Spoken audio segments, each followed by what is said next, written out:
Você consegue imaginar um mundo onde 40% de toda a riqueza estejam nas mãos de apenas 1% da população?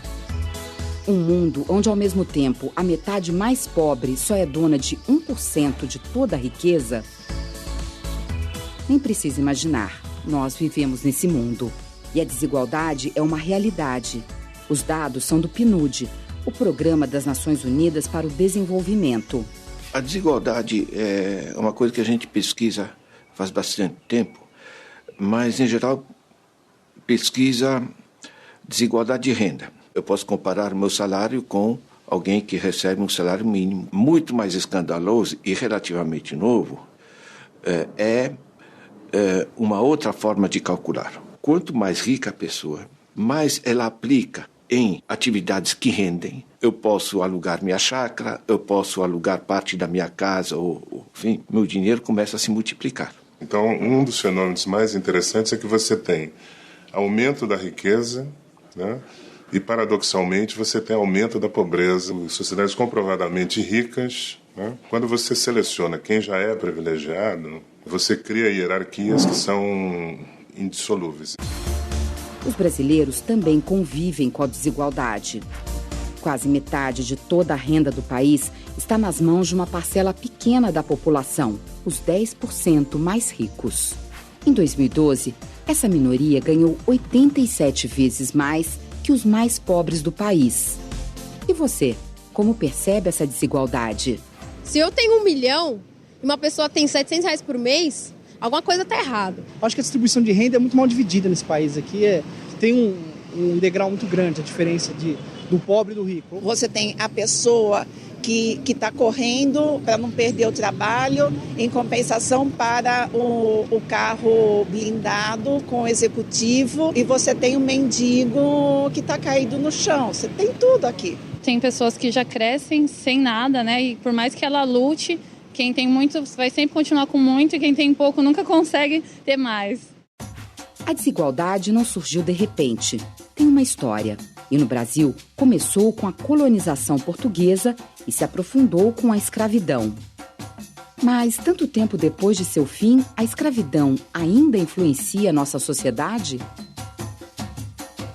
Os escravos não podiam estudar, não tinham acesso a instrução pública nenhuma. O fato é que esse processo continuou no período posterior ao fim da escravidão. Então, essa geração de escravos que se alforriavam estavam excluídos da instrução pública e também ficaram excluídos da cidadania.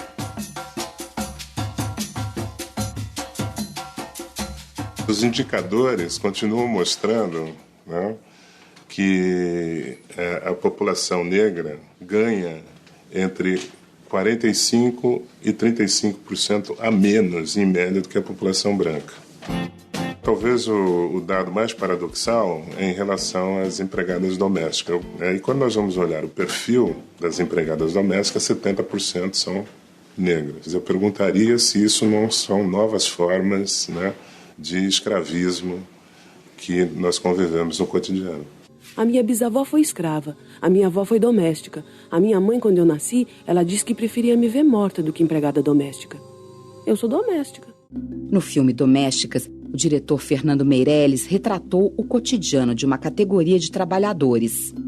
A grande maioria é mulher, de baixa renda, e teve poucas oportunidades de estudo e trabalho. Um retrato da desigualdade no Brasil. No final do século XIX, a força de trabalho do escravo foi substituída pelo trabalho assalariado. Mas junto com as novas relações de trabalho, vieram também novas relações de exploração. É o Estado que, na verdade, forja as leis de trabalho. No Brasil era cidadão quem tinha carteira assinada. Essa maneira de desenvolver o capitalismo implicou no Brasil, né, que o setor privado, né, ele não fez nunca grandes investimentos. Eu acho que o mundo tem muitas injustiças. Eu acho que tem que equilibrar melhor esse negócio. Pra falar a verdade, eu não gosto de ser pobre. Não que pobre é defeito, porque vale mesmo ser honesto. Eu não gosto porque as coisas de pobre é tudo mal organizado. Pode reparar. Escola de pobre, tal de pobre, tudo com bagunça. Não tem vaga, fila, falta as cores espalhadas, coisas quebradas, sujeira, quer dizer.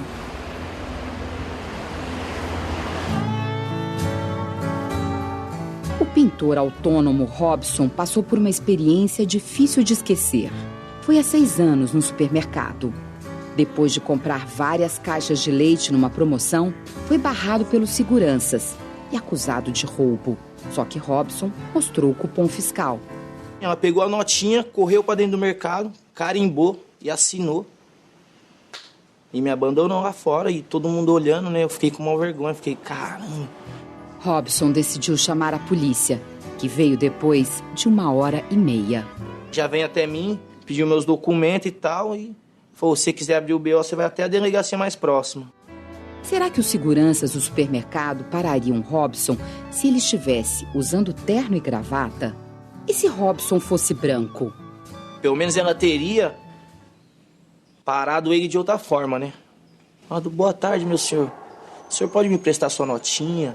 Muitas vezes aquele que está engravatado é o pior ladrão. E aquele que está de qualquer jeito é o cara mais honesto do mundo. Robson abriu processo contra o supermercado. A justiça reconheceu que ele foi discriminado e determinou uma indenização em dinheiro para ele. Quando você fixa o preconceito, né, em relação a um indivíduo ou um grupo específico, a tendência é que você passe a representar esse grupo de forma negativa. De acordo com o índice de Gini, que mede a desigualdade na distribuição de renda, a população negra é a que mais sofre desvantagem. Em cada grupo de 10 negros, mais de 7 estão nas camadas mais pobres da população brasileira. Nos últimos anos, o país desenvolveu várias ações e políticas públicas para reduzir a desigualdade social. Mas será que estamos, de fato, atingindo esse objetivo? Quando a gente fala em combate à desigualdade, há 2 níveis.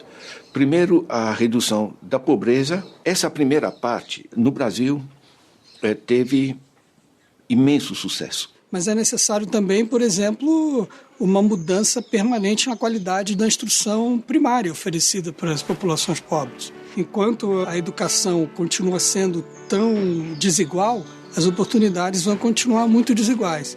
Então você tem que associar medidas diretas de efeito mais imediato com transformações de longo prazo, na educação pública, na saúde, no saneamento. Nós tivemos o salário mínimo, né? É o que mais puxou, digamos, a situação para cima, porque ele tanto impactou os trabalhadores como os aposentados que têm a sua aposentadoria indexada na evolução do salário mínimo. A política de um salário mínimo mais forte, que seja valorizado, junto com políticas de transferência de renda direta, fazem uma diferença grande na luta contra a miséria.